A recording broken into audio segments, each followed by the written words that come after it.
Buddy Leach, a wealthy businessman who served in Congress and the State House, dies at 88. Anthony Claude Buddy Leach Jr., a plumber's son who amassed a fortune in land, cattle and oil and gas holdings while winning and losing big races at the highest levels of state politics during the Louisiana Democratic Party's heyday, died Saturday of congestive heart failure in Baton Rouge, said his daughter Mary Werner. He was 88. Leach was a courtly gentleman from Leesville who also had a common touch that he parlayed into winning 3 state house races and 1 congressional election, in 1978, in a district that covered northwest Louisiana. But after an indictment on vote-buying charges, he lost his 1980 re-election to Buddy Roemer, who was elected governor 7 years later. After being acquitted, Leach easily won back his state house seat in 1983 but then lost the 1987 state treasurer's race to Mary Landrieu. Leach never again held public office. He finished 4th in the 2003 governor's race and served for 2 years as chairman of the state Democratic Party from 2010 to 2012 when he was defeated for the position. But he continued to donate and raise money for Democrats, especially playing a key early role for then-state Representative John Bel Edwards, a long-shot candidate in the 2015 governor's race, when he desperately needed credibility.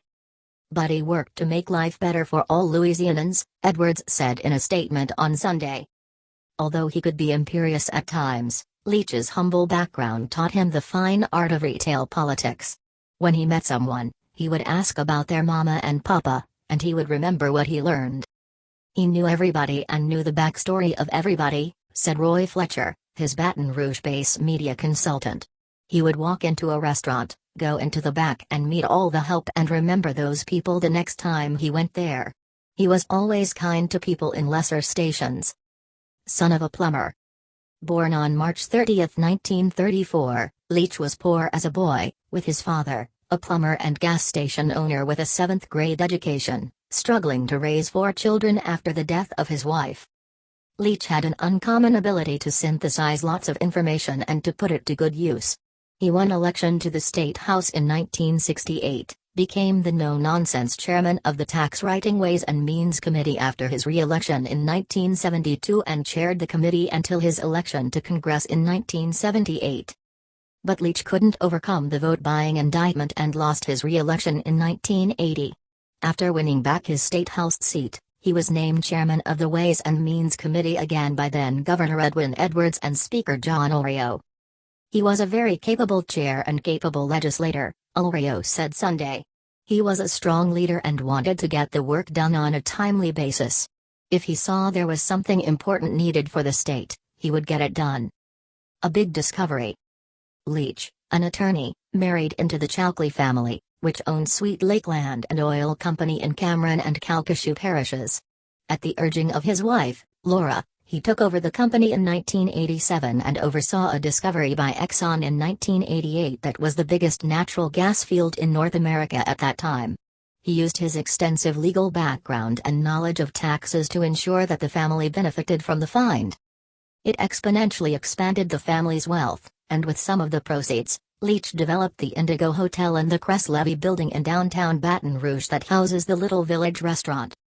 Leach expanded Sweet Lake's cattle herd to become the largest in Louisiana, and the company continued to be a major grower of rice.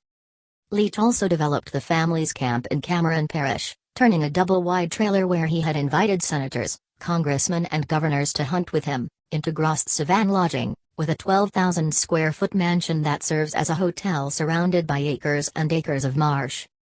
Now living in Lake Charles, Leach didn't forget his hometown. He served on the board of Leesville-based Merchants and Farmers Bank for over 40 years, including 19 as chairman. During that time, Merchants' assets grew from $20 million to $500 million, and the bank expanded out of Vernon Parish to the Lake Charles market. Buddy had enjoyed a tremendous amount of success in life. That exposed him to a great deal of complicated financial situations and was a terrific skill for him to have in a small community, said Mike Reese, a Republican state senator from Leesville who sits on the bank board. Leach is survived by his wife, Laura, and his 3 children, Lucy Davenport, an educator who lives in Baton Rouge, Mary Werner, who lives in Lafayette, is a vice president of Sweet Lake and serves as a member of the LSU Board of Supervisors, and Claude, who is president of Sweet Lake and lives in Lake Charles. He has 9 grandchildren. Funeral services are pending. Leach ran an old-style populist campaign for governor in 2003 that he mostly funded himself. He called for raising the minimum wage to $1 above the national wage, higher teacher pay and universal pre-kindergarten classes.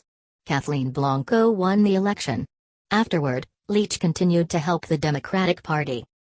He told me 4 or 5 times during the last 20 years what he'd want on his gravestone, said Fletcher. It was, he tried. He always tried. It was,